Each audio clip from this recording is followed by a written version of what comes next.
యేసుప్రభు ఈ లోకానికి వచ్చి ఉన్నాడని తెలియజేయడానికి వచ్చి ఉన్నామండి. అది ఏంటంటే, ఒకప్పుడు నేను పాపిగా ఉన్నాను. పాపిగా అంటే ఒకప్పుడు తినుచు త్రాగుచు వ్యభిచారం చేస్తూ బ్రతికేవాడిని.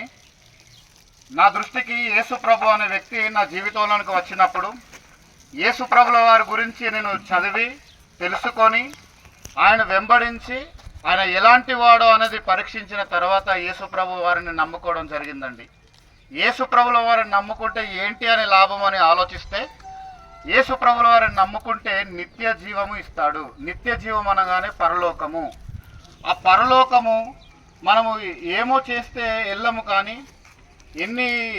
ఈ లోకంలో ఎటు తిరిగినా కానీ మనం పరలోకం వెళ్ళలేమండి. యేసు ప్రభువును వారు మాత్రమే నమ్ముకుంటే పరలోకానికి మనం వెళ్ళగలుగుతాము.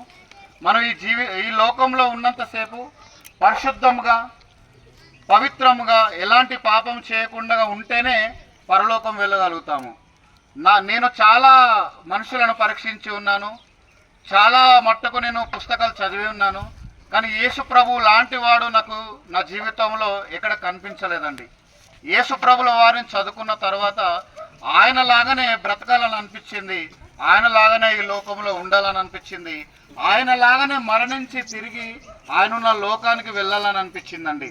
ఆ వార్తను మీ యొద్దకు కూడా నేను మోసుకొని వచ్చి చెప్తున్నానండి. దయచేసి గమనించగలరు. ప్రపంచంలో మనం ఎన్నో పుస్తకాలు చదువుతూ ఉంటాము, ఎన్నెన్నో తెలుసుకుంటూ ఉంటాము. డిస్కవర్ కానీ, నేషనల్ జియోగ్రఫీ కానీ ఎన్నో సెర్చ్ చేస్తూ ఉంటాము. ప్రతిదీ యూట్యూబ్లో చూసి నేర్చుకుని ఉంటాము. ఒక్కసారి యేసుప్రభుల వారి గురించి సెర్చ్ చేసి చూడండి.